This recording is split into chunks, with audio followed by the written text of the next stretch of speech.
상황이 심상치 않기 때문입니다. 오늘 아침에도 북한이 단거리 미사일을 발사했다는 소식이 전해져 오고 있습니다만, 북한은 러시아 대규모 파병에 이어서 신형 대륙간 탄도미사일 시험 발사했습니다. 어제는 경의 동해선 구간에 대전차구 구덩이와 장벽을 쌓은 사실도 확인됐다고 합니다. 우리 정부의 대응도 수상합니다. 대통령과 외교부 장관은 우크라이나에 대한 살상무기 지원 가능성을 공개 천명하고 있고, 국가안보실장과 국방부 장관은 파병을 직접 거론하고 있습니다. 도대체 정부가 왜 러시아 우크라이나 전쟁에 개입하려 하면서 한반도 안보 위기를 키우는 것인지 많은 국민이 불안해하고 있습니다. 바닥 상태인 국정 지지율과 김건희 명태균 게이트에 대한 국민의 시선을 외부로 돌려보려는 얄팍한 정치 술수가 아니냐, 혹은 남북 간의 군사적 충돌을 백책하고 이를 빌미로 해서 계엄령을 선포하려는 것은 아니냐 걱정하고 있습니다.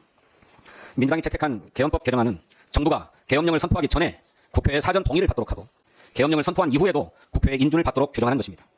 또 국회가 계엄령 문제를 논의하는 회의를 할 때에는 모든 국회의원이 그 회의에 참석할 수 있도록 보장하자는 것입니다. 설령 국회의원이 현행범으로 체포, 구금되었다고 하더라도 이 회의에만큼은 꼭 참석해서 자기 의사를 표현하도록 하자는 것입니다. 계엄권 남용을 미연에 방지하고 국내 기본권을 지키기 위한 조치입니다. 방위사업법 개정안은 분쟁국에 살상무기를 지원할 때에는 사전에 국회 승인을 받도록 의무화하는 규정입니다. 평화 수호라는 헌법 가치를 지키고 방산 수출 때문에 우리나라가 분쟁의 당사국이 되는 우를 범하지 않도록 하기 위함입니다. 지난 3일 발표한 갤럽 여론조사에 따르면 우크라이나의 무기 공급을 반대하는 국민이 64%에 달합니다. 국민 불안과 안보 위기를 해소하기 위한 국회의 역할이 그 어느 때보다 중요합니다. 정부 여당도 국민의 기본권을 보장하고 안보 불안을 해소하기 위해서라면 반대할 이유가 없다고 생각합니다. 민주당은 당론 법안을 조속히 처리하고 국민 불안과 안보 위기 해소에 적극 나서겠습니다. 한국은행이 3년 2개월 만에 기준금리를 0.25%포인트 인하했음에도 은행권의 예대 마진은 오히려 확대되고 있습니다.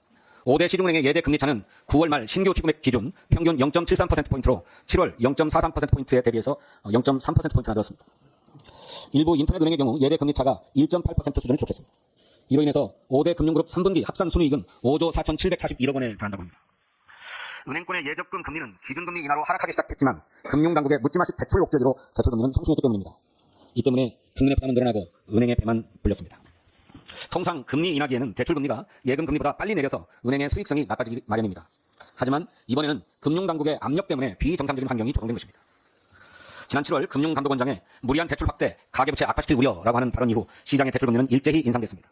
또 금융감독원장이 은행의 개입을 더 세게 해야 할 것 같다 이렇게 지적하자 개별 은행들이 여신 심사 조치를 대폭 강화하면서 실수요자들이 피해를 입었습니다. 국민의 고금리 피해 회복 지원을 위해서 민주당이 앞장서겠습니다. 민주당은 은행권의 서민금융 재원 출연을 확대하는 서민금융지원법을 지난 8월에 통과시켰습니다. 이로 인해서 은행의 서민금융 출연금 규모가 약 2배가량 높아질 것입니다. 11월 정무위원회 법안소위에서는 더 구체적인 대안을 마련하겠습니다. 부당한 가산금리 전가를 방지하고 정책금융의 중도상환 수수료를 폐지하겠습니다. 또 예금자보호법도 개정해서 예금보호 한도를 현행 5천만 원에서 1억 원으로 상향하겠습니다.